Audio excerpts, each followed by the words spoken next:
Hello everyone, my name is Nikita and I am from the Bodhi Academy.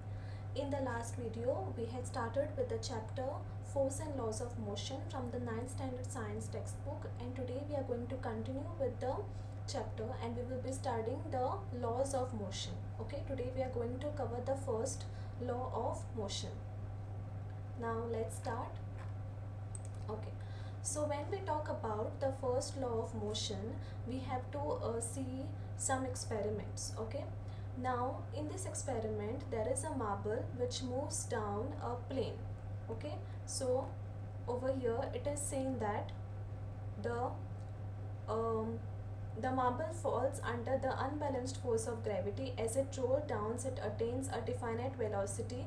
By the time it reaches the bottom, its velocity decreases. Okay, so now we have already started in the previous chapter what is velocity. Velocity is speed with direction, speed of an object moving in a particular direction.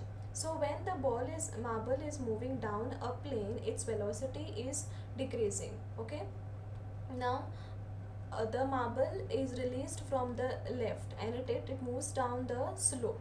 Okay, now as it moves down the slope, it will go in the same position. Okay, it will go in the same position until with the force with which it was pushed down, it will move in the same direction. Okay, it will move in the same direction and it will not change its direction. It will move with a constant velocity. Okay, the velocity of the marble will not change in the first case. Now in the second case, if another plane is kept exactly opposite to that, inclined opposite to that, then when it is moving down, the marble will move up. Okay, the marble will move in the opposite direction with the same velocity and the same height okay. Now if the plane is more inclined, if the plane is more made on the other side, then the marble will still travel there. Okay, still other place. Okay, so in such cases, in such instances, we observe that with what velocity the marble was pushed. Okay, and with what velocity the marble was made to fall, made to move, the velocity of the marble does not change in any of the instance. Okay, so there are three laws of motion actually. So this situation tells us about the Newton's first law of motion. Okay, first law of motion, it says that all objects resist a change in their state of motion. Okay, they resist a change in the state of motion.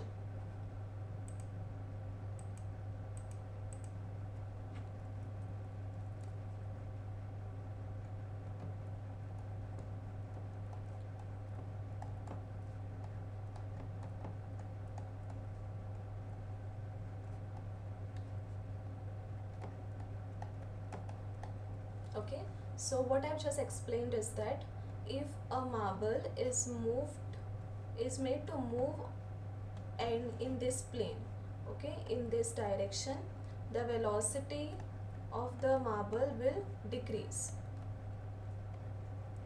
Okay, and if suppose it is moving with a velocity v, it will be moving in the same velocity and it will not change its direction. Okay, so it is resisting a change. Resisting a change, what is the meaning of resisting a change? Resisting means it is not allowing the change. Okay, it is not allowing to change the state of its motion. The state of its motion remains the same. So that is, it is resisting the state of motion. All objects resist a change in their state of motion. In a qualitative way, we understand that the tendency of undisturbed objects to stay at rest or to keep moving with the same velocity, it is called inertia. Okay, so here the concept of inertia comes. So what is inertia? Inertia, it is the ability of an object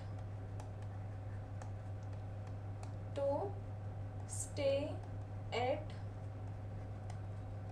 rest or to maintain the constant velocity. Okay, maintain the constant velocity. Whatever velocity is moving, it will not change its velocity. Okay, that is called as inertia, and this describes the first law of the motion. It is called as the first law of the motion and the law of inertia. So the perfect definition of the first law of motion is that an object remains in the state of rest. Okay, an object remains in the state of rest or uniform motion in a straight line unless compelled to change that state by an applied force.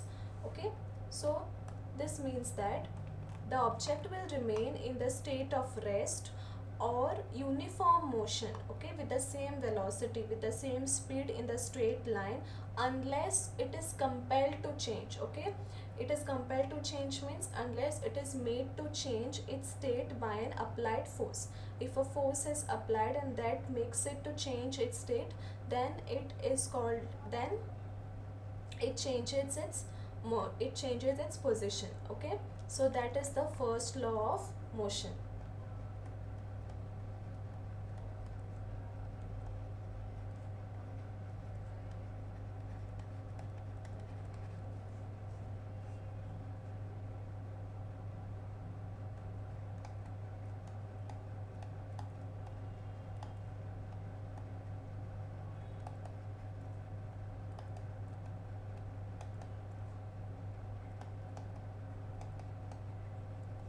An object remains in the state of rest or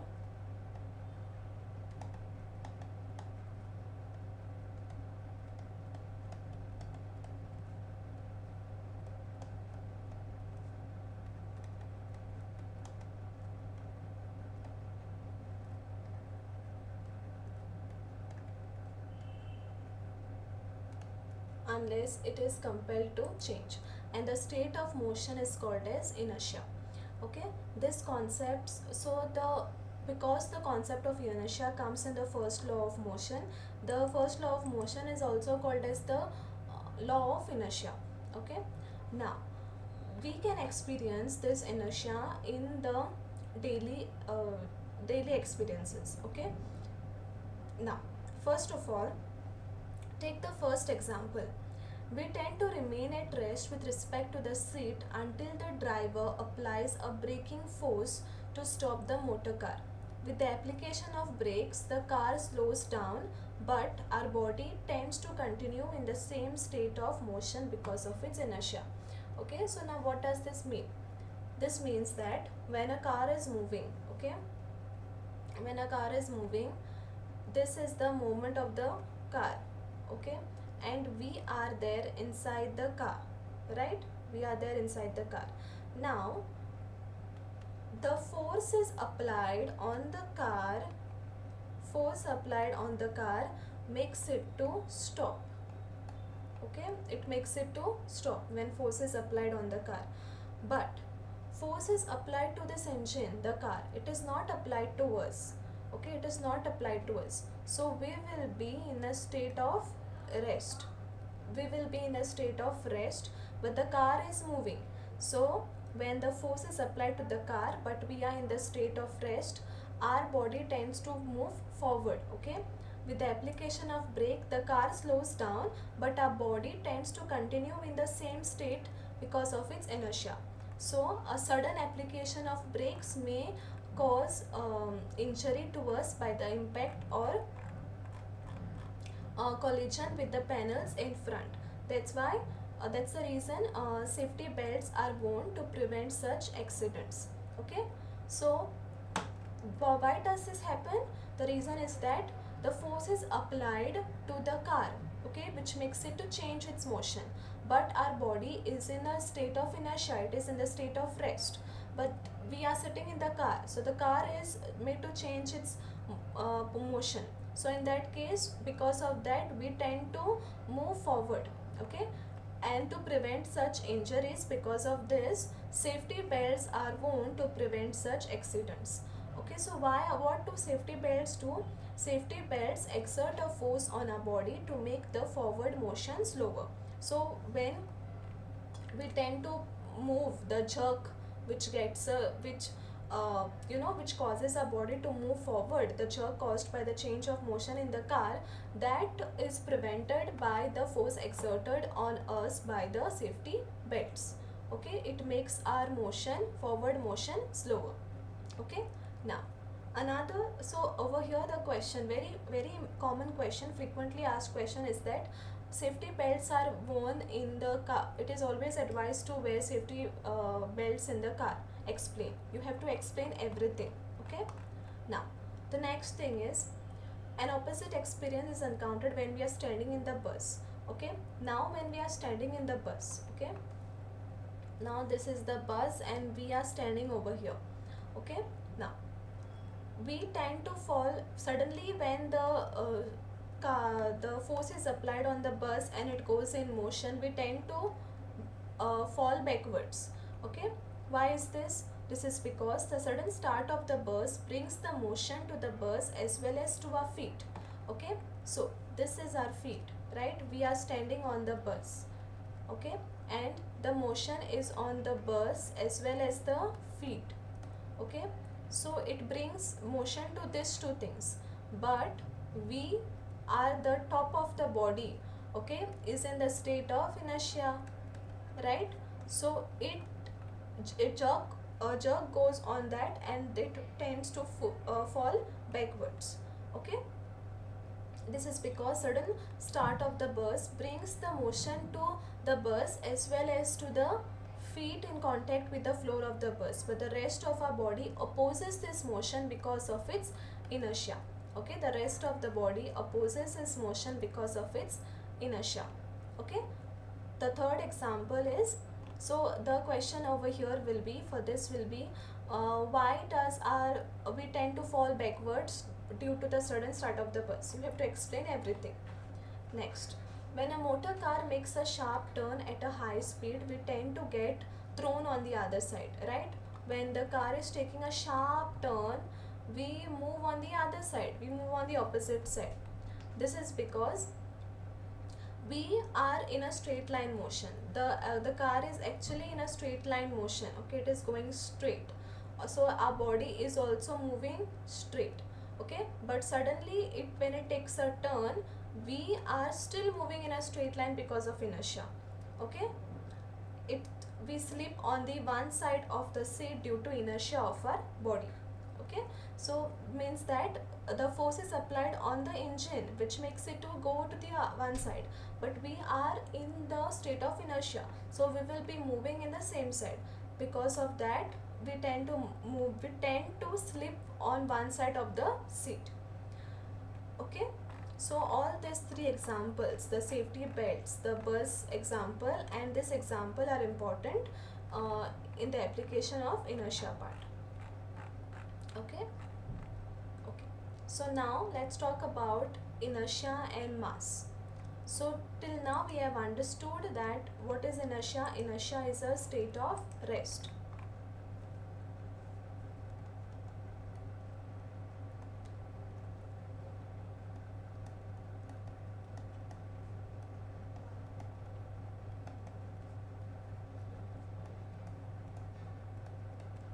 Okay, in this we saw three examples. First is safety belts,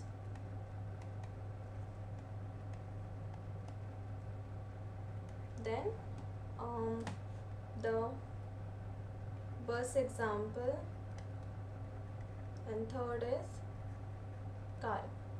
Okay, so three examples are important. Now, all the examples and activities given so far illustrate that there is a resistance offered by an object to change its state of motion. Okay, so if there is an object and if it is placed over here, okay, the object will not change. This is in the state of inertia. Okay, and it will not change its position. Okay, it will not change its state unless a force is applied, right? So if it is at rest, it remains at rest. If it is moving, it tends to keep moving in the particular direction. This property explains inertia. Okay, now, so till now we have understood what is inertia. So inertia is a state of rest, and it is also a resistance of the body to change its state.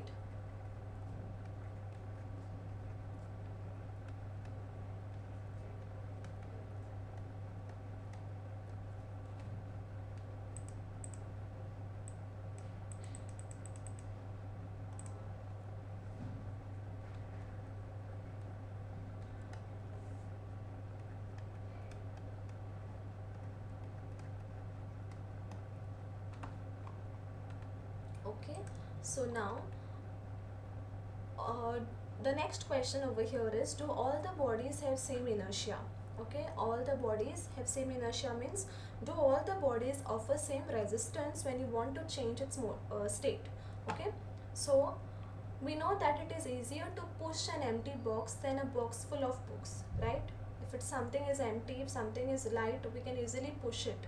Okay, and if something is heavier, it is difficult to push it. Similarly, if we kick a football, it flies away, but if we kick a stone of the same size with equal force, it hardly moves. So we can say that, okay, we we have to see another quantity over here, that is mass. Okay, so heavier or massive objects offer larger inertia. So inertia also can be of two variations, larger inertia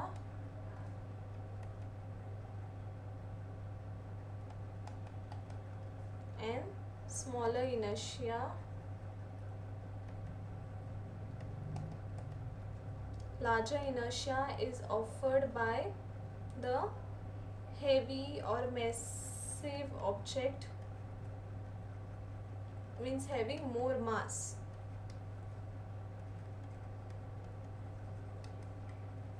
Okay, and smaller inertia is offered by lighter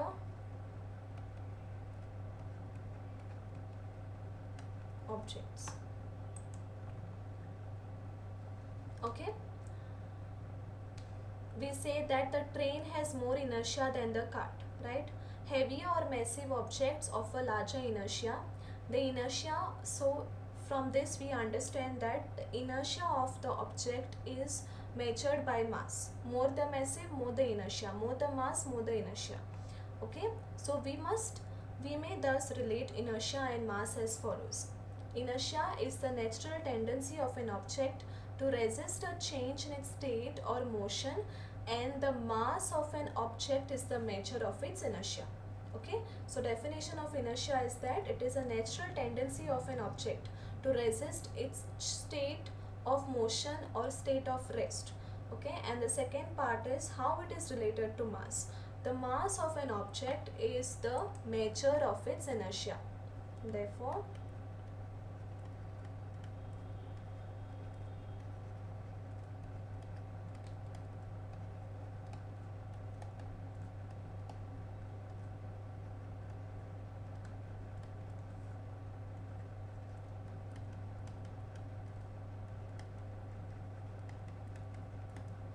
okay, so now this statement can be asked for justification.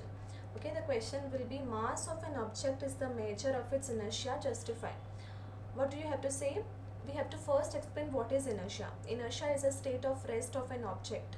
Okay, it is a natural tendency of an object to stay at rest or to resist a change in a state of motion, or to keep moving in a straight line motion unless it is compelled to change its state by an applied force. Okay, that is inertia. So inertia is related to mass because larger objects will offer larger inertia and lighter objects will offer smaller inertia. Okay, and they are related to mass. You have to give an example over here. Okay, hence mass of an object. So this is the, so you have to say that this is the way you measure inertia. Okay, quantitatively. So lastly, then you have to say that therefore mass of an object is the measure of its inertia. Okay, so today we saw the first law of motion, Newton's first law of motion, and inertia and its relation with mass. In the next video we will be studying Newton's second and the third law of motion. So yes, thank you for watching my video. Please like, share and subscribe to our channel.